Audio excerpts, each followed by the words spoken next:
Добър ден, уважаеми пчелари! Восък от фризер. Какво направих? Направих си собствена восък-отопилка за разпечатките от изваждането на меда. Восък-отопилка за слънчева за 0 лева. Стар фризер.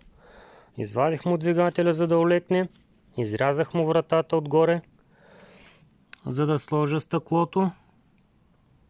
И ето, първият добит восък, първите капчици восък. Ако виждате, вътре е кофичката. Една чисто нова поцинкована ламарина вътре съм си изрязал.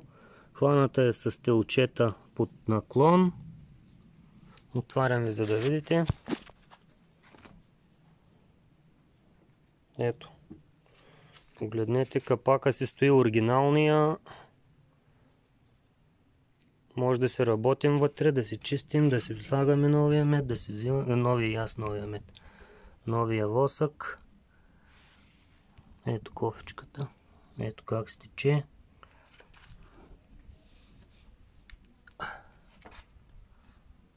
Чудесна работа. Ето телчетата горе в края. С видейки. Двете страни. По средата. И в края. С различна дължина. Да има наклон. И само слънце да има. Всичко е наред.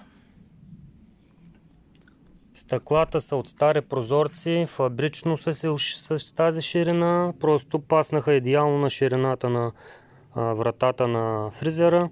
Единствено съм ги скъсил на метър и... Те бяха метър 30 и 40 някъде дълги. Аз съм ги скъсил с инструмент за рязане на стъкла на метър и 3-4 см, мисля, че дойде, нямам спомен. И съм направил с аглошлайфа едно легло. Също така, самия капак съм го отворил с аглошлайфа. Направих легло. Това е като сандвич панелите. Вътре е пяна. Вратата е дебела около 4-5 см. Малко шлайфче не го хваща целият капак. Но от двете страни се прерязва и се отваря самия капак. Прави се улейче за стъклата и го запенех с пяна и е готов. Перфектно изобретение. Благодаря на мой колега за идеята. Той го е срязал фризера по диагонал целия. Ето така. Но аз реших, че няма нужда да се срязва. Излишно губене на време.